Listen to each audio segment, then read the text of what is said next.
Welcome, hero, to the November Lookback here at the Epic Place, aka Chris's house. If you don't know me yet, hi, I'm Chris Pennington. It's nice to meet you. Thank you for joining me. I do these videos once a month, and I have been for about 2 years. They're just little journal-like free thought videos recapping every single month. And since I moved out of my parents' home that was very conservative, and I moved to Austin, which was a lot more accepting of me as like a queer, gay person. I had a lot of mental health issues after leaving my conservative environment and being yeeted into this progressive wonderland and being yeeted from childhood into adulthood. It felt like I was never going to get out of those mental health traps. It felt like I was never going to get away from anxiety, depression, etc. And just figure out who I was to all the young queers out there, and also young, ex-fundamentalists, anybody coming out of super conservative religion or sexist families or homophobic or transphobic families or any of that kind of thing.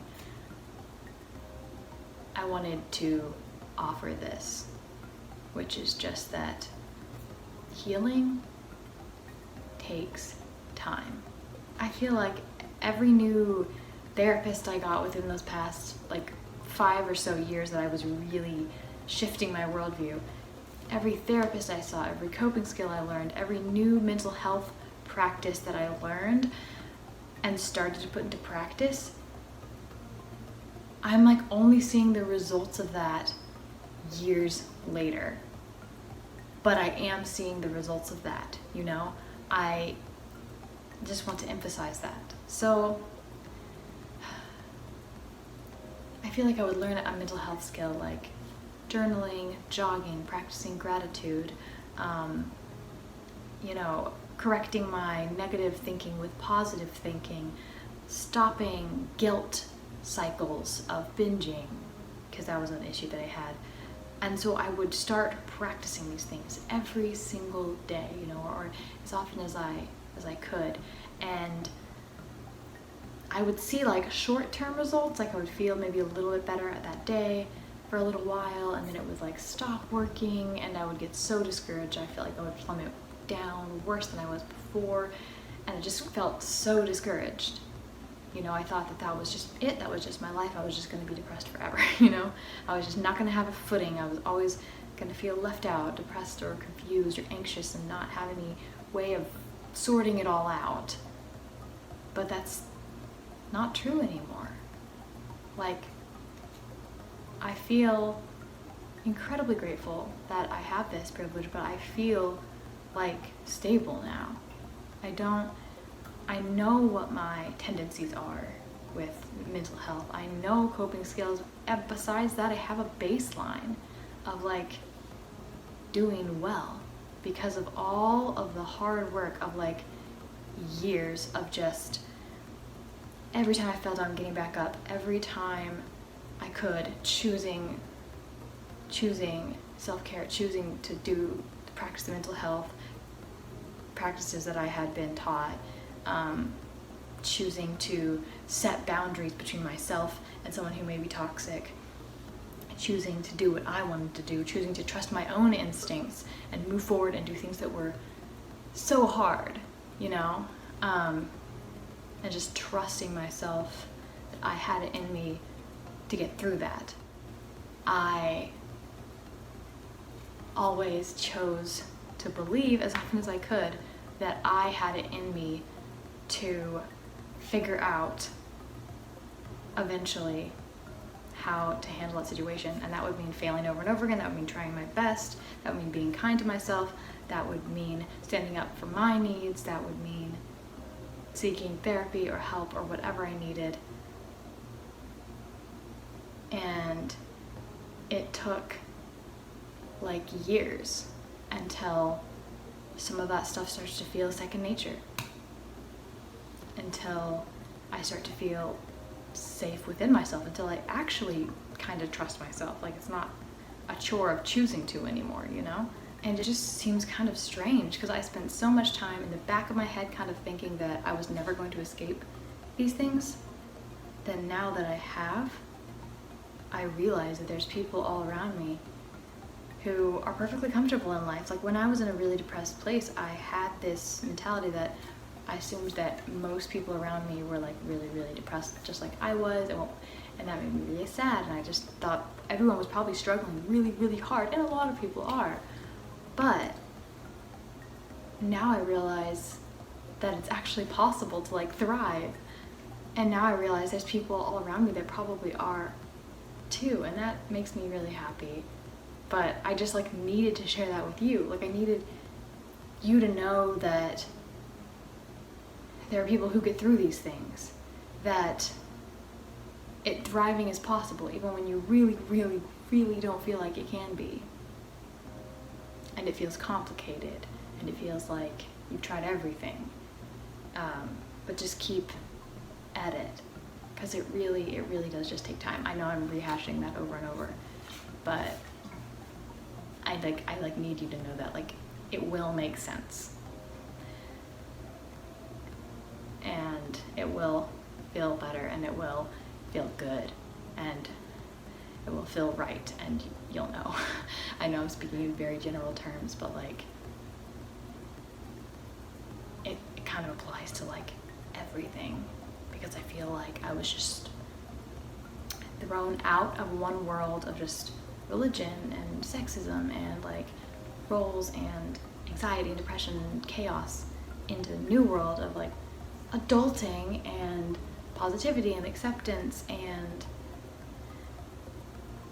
people that I had to now learn how to socialize with, because I didn't know how to person, you know, with anyone but my family. And thrown into all that at once, the process of figuring out my mental health and how to socialize and how to adult and how to figure out what I believed about religion or spirituality, what I liked, how I wanted to live, everything. It was a very similar process. Like it all took just like continuing to choose to push myself and grow, continuing to choose to trust my own instincts, continuing to choose to do and take the steps that I knew I needed to do and to take.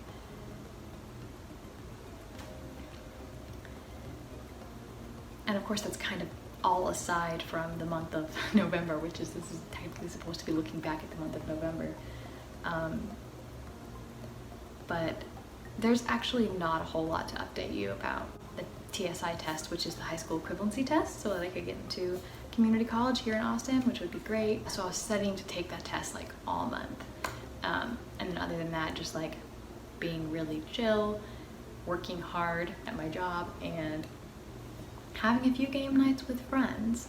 No, wait, there's one thing to update you on, which is that we signed a lease. Me and Evelyn, like, we're trying to get this one apartment that's going to be like more affordable and better and just awesome. We've been trying to get it for like a year. Now we finally got it. We signed the lease. Everything is awesome. And so yeah, I was focusing on the apartment. I was focusing on studying for the test, and I was focusing on chilling the fuck out and just like spending some time with some friends. So just kind of like boring stuff, but like that's just been the theme that I've been thinking about all month, is that I can't believe I feel so stable. I can't believe I feel so sturdy. I can't believe that I have friends in my life and that I have partners. If I was addressing this literally to a younger Chris, maybe Chris of 2 years ago, I would just say, hey, I know things are really kind of gray right now. I know that depression is knocking on your door a lot, and apathy and confusion and anxiety, a lot of anxiety. And I know you don't want to think about any of that, and you want to push it to the back of your head, but actually it's going to be okay. Every time you have a panic attack at a party or in your room all day, every time you feel that this is impossible, that this anxiety that you're living with is too impossible to even admit that it exists, because it destroys your days and your relationships. Just know that you're right where you need to be. Like, you're making the choices, you're trying out different coping skills, you're communicating with your partners, you're joining relationships even though they feel like scary and you feel like you're ruining them. Like, you're not. You are so valuable, and one day you will realize it, and that your needs are not burdens. Like, you'll realize that one day. Like, you'll fully know it, and you won't have to practice so hard to get that to come up inside of you. And you'll have friends that you won't constantly doubt their love for you. And your lows will get less low, and you'll know what they are when they're coming. You'll know how to deal with them. You'll feel love. You'll feel stable in your love for your partner, and you will. And I know it just sounds silly, it sounds crazy, it sounds like I'm just saying everything will be better, and you've told yourself that a million times, and it's hard to believe it, but I'm the future you. Like, I know that stuff goes away, and you just feel love, and you just feel safe. Can you imagine? Yes.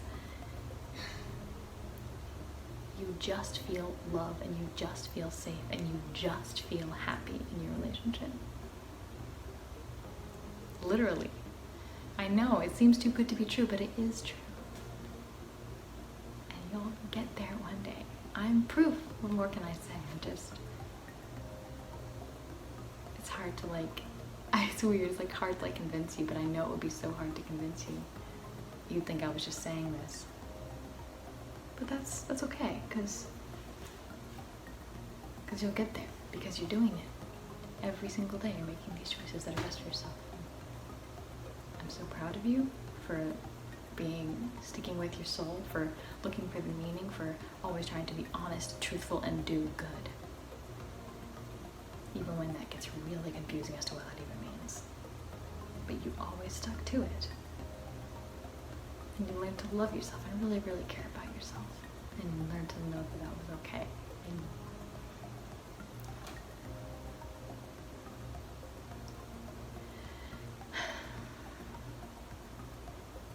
And to future Chris, or rather to current Chris, I'm excited for what you do next. Thank you so much for watching. If you're out there dealing with just hard stuff, I hope that this helps. And honestly, I would really like to hear if you are a young queer that is experiencing a really rough transitionary point right now, or if you are a young ex-conservative person that's experiencing a really tough transition right now. I would love to, or if you did the past, I would love to hear what your stories are and what your tips are, because I am very aware that I'm just one person, and as vague as I am, my story is not going to align with everybody's. But it's good to know that there's people out there that have experienced similar things, so I'd love to hear more of that from you. I love you all. You're all amazing and beautiful and brilliant. And you'll get there, I promise. Until next time, stay cozy, hug those you love, play a board game, and always remember that we are epic heroes today and every day of our lives. And I'll see you in the next video.